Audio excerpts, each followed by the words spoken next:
For as creepy and unsettling as supernatural horror can be, I find that the stories depicting the horrors of real events to be infinitely more terrifying, as the truth is often more frightening than fiction. And one piece of media that I think used this to its fullest potential is a game by the name of Detention. A game that takes us back to the 1960s in Taiwan, during a period known as the White Terror, where the Taiwanese people were politically repressed by the KMT, the ruling government of the time. Anyone who criticized their authority or showed support towards communism were either imprisoned or executed. It was a time where fear and paranoia ran rampant, and remains a dark chapter in Taiwan's history. The game was developed by Taiwanese game developer Red Candle Games, and is heavily inspired by the events that occurred during this time. Through most of the game, you play as a girl named...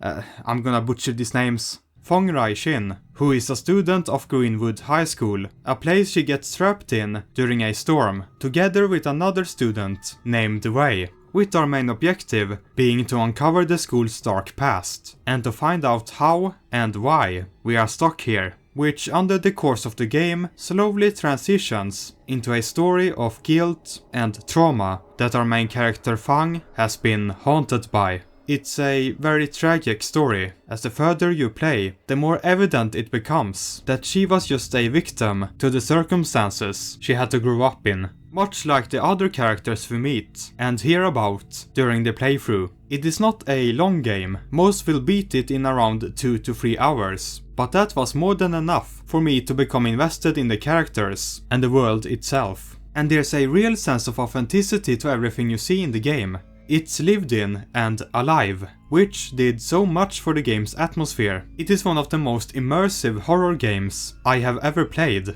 which is in equal parts due to the game's amazing soundscape. It's as atmospheric as it is unnerving. You really don't feel welcome anywhere you go, and just listen to some of the sounds the enemies make.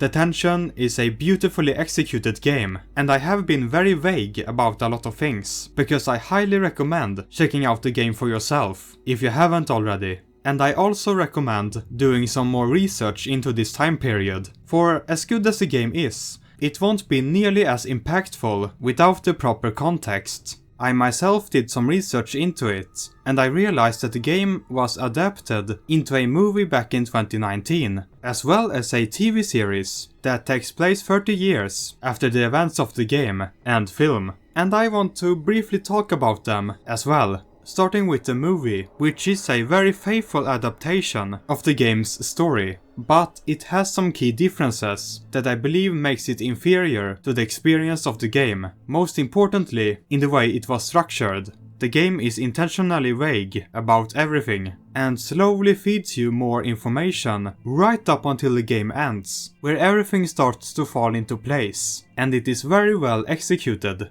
The movie, on the other hand, is much more apparent about what is going on, and leaves a lot less up to interpretation. The movie also focuses a lot more on the events that happened before the game, and the things that set the whole story in motion. A good decision on paper, but the setting ends up feeling over-empathized. As crucial as the setting is to the game, it is the character of Fang Rei-shin who is the centerpiece of the story, and she ends up feeling quite unimportant next to the character of Wei, who plays a much bigger role in the movie than he did in the game. I do like that at least they tried something a bit different with the movie, and besides the things I've talked about, I think it's a very competent film. The cinematography and set designs are especially solid, and the acting is very competent across the board. But I suggest that you play the game first, and then watch the film for the best possible experience. And then you can go on and watch the show, is what I would say if the show wasn't such a slog to get through. As I mentioned before, it's set about 30 years later than both the movie and the game, and follows a new girl named Ling Hui Li, who has just transferred to Greenwood High School, which, strangely enough, hasn't changed much over the last 3 decades. still acting like the period under martial law is still alive.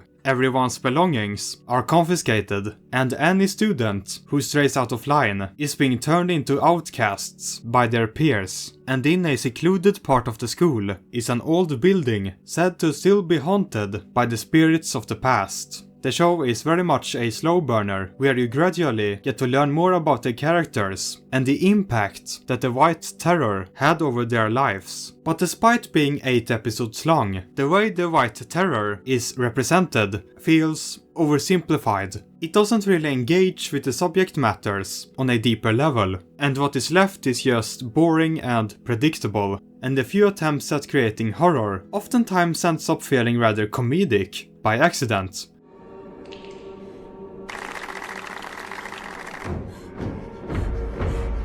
I do respect that the show tried something different, by being more of a drama rather than psychological horror, but it still contains many of the same plot points, without doing anything new or interesting with them. It's a bit of a shame, because I like what the show is trying to say. By being set years after the White Terror, the show is trying to bring awareness of the atrocities that were committed during that time to a younger audience, while also telling the viewer to fight for a better future. Sadly, the execution wasn't there, so personally, I'd recommend that you skip the show, but definitely play the game. It is one of the best pieces of horror media that I have experienced. And then maybe give the movie a try. I think it did succeed as an adaptation overall, even if it doesn't succeed as well as the game did. I would also recommend that you subscribe for more content like this. But now I just realized that you already have subscribed, which is simply amazing. Thank you so much, and thank you for watching as always.